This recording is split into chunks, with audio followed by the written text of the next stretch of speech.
"Hey Martha, could you come over?" His voice sounded misleading. "And that is for?" I extended the last word a little longer, however making sure I didn't sound desperate, let alone confused. "You see, at 2:30 p.m. His sturdy yet soft voice echoed over the phone, and it had me trip up for a moment that lasted about less than a minute. "Okay, 2:30 p.m. it is," I replied. Why would he call me at such an odd hour? Could it mean he's done with the relationship? I shook my head in annoyance. As much as I wanted to be optimistic, the other side of me seemed to have had me overthrown.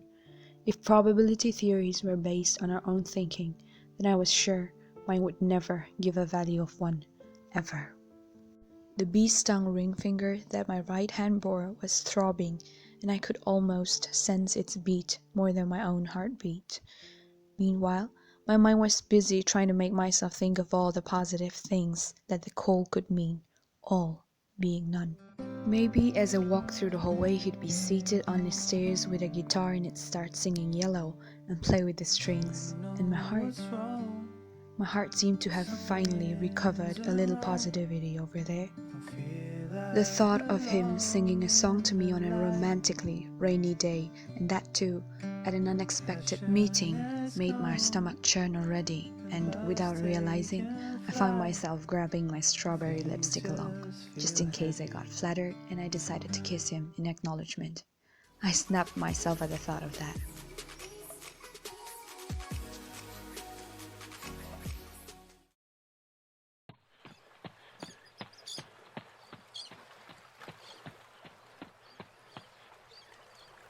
Through the muddy puddles and the droplets landing from the drooping leaves of trees, through the tall grasses that rubbed my shoulders and chest and bare arms as I walked along, I finally made it to the hallway.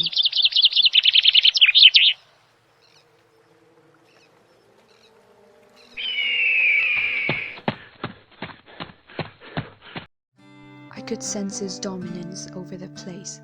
My eyes kept searching for the beast from whom the strong scent of cologne was being released, until our eyes met, and a perfect silence hit the area. Looking at him, I realized I didn't actually need an acknowledgement as an excuse to kiss him. He was simply adorable and totally irresistible. But before I brought up the unkempt and untamed part of me, he handed me over a packet saying, "This was why I called you up." I took a moment to absorb what was going on until I snapped back to reality.